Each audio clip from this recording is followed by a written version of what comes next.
श्री स्वामी समर्थ. जयशंकर. आपल्या स्वामींचा जवळ जाण्यासाठीचा एक सोपा आणि साधा मार्ग आहे. त्याच्यासाठी आपल्याला खूप काही सेवा, पारायण किंवा खूप काही कठीण परीक्षा द्यायची आहे किंवा खूप काही कठीण सेवा करायची आहे, कडक पारायण करायचे आहेत, कडक नियम पाळायचे आहेत, असलं काहीही करण्याची गरज नाही आहे.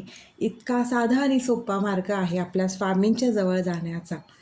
सगळ्यात महत्त्वाचं म्हणजे त्यासाठी आपल्याला आपले कर्म प्रामाणिक ठेवायला हवेत. आपले कर्म, कष्ट जर प्रामाणिक असतील तर तुम्हाला जगात कुठलीही सेवा करण्याची गरज नाही आणि कुणाची मध्यस्थीही करायची गरज नाही की ज्या मध्यस्थीच्याद्वारे तुम्ही स्वामींच्या जवळ पोहोचू शकाल. तर सगळ्यात सोपा मार्ग आहे तो म्हणजे नामस्मरण.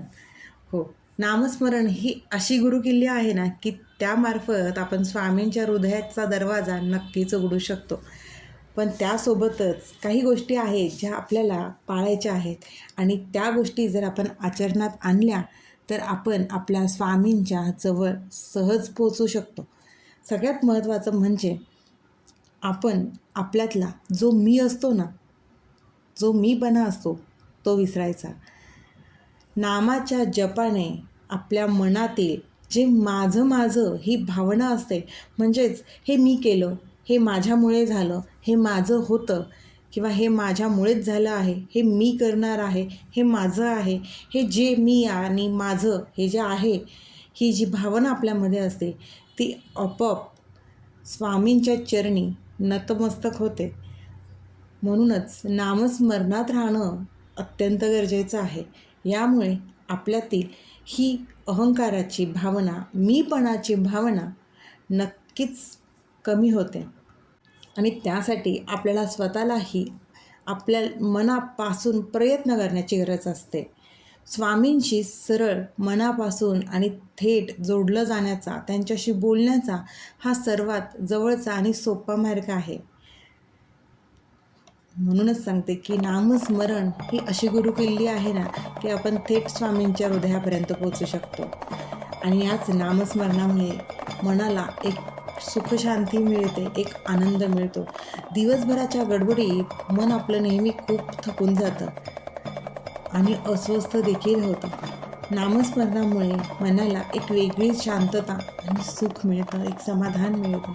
आपलं मन शांत असेल, आपलं मन आनंदी असेल तर आपण सहज आनंदी राहतो. नामस्मरणामुळे एक अभेद्य सुरक्षा कवच आपल्या भोवती तयार होतं. हे फक्त नाव नाही तर हे एक कवच आहे.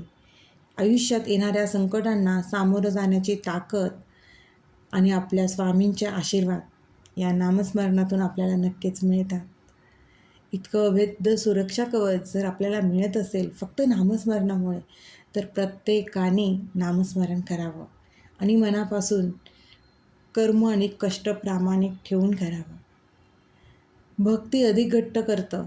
जितकं जास्त नामस्मरण कराल तितकी स्वामींप्रती असलेली भक्ती आणि श्रद्धा अधिक घट्ट आणि अचल होत जाईल. इतकी ताकद आपल्या नामस्मरणामध्ये आहे. म्हणूनच स्वामींनीही सांगितलं आहे, कुठलीही सेवा करू नको, कुठलंही कडक पारायण करू नको, सोवळ्या ओळ्यातली पूजा करू नकोस, फक्त नामस्मरणात राहा आणि नामस्मरणातही तुझे कर्म, कष्ट प्रामाणिक ठेवून तुझ्या ज्या काही जबाबदाऱ्या आहेत त्या सर्व पार पाडून तू नामस्मरण करत राहा. जर नामस्मरणामुळे इतके फायदे आपल्याला होत असतील, फायदाच म्हणायला हवा की यामुळे आपल्यातील मीपणा कमी होतो, आपलं स्वामींशी थेट हृदयापर्यंत नातं जोडलं जातं, आपल्या मनाला सुखशांती मिळते, आपलं मन आनंदी राहिलं तर हे डिप्रेशन वगैरेमध्ये आपण पडूच शकत नाही ना. एक अभेद्य सुरक्षा कवच तयार होतं आणि आपली अधिक भक्ती घट्ट होऊन जाते स्वामींप्रती. एवढ्या चांगल्या गोष्टी जर आपल्या आयुष्यात घडणार असतील तर आपण का नको हा स्वामींच्या जवळ जाण्याचा सर्वात सोपा मार्ग अवलंबायला हवा.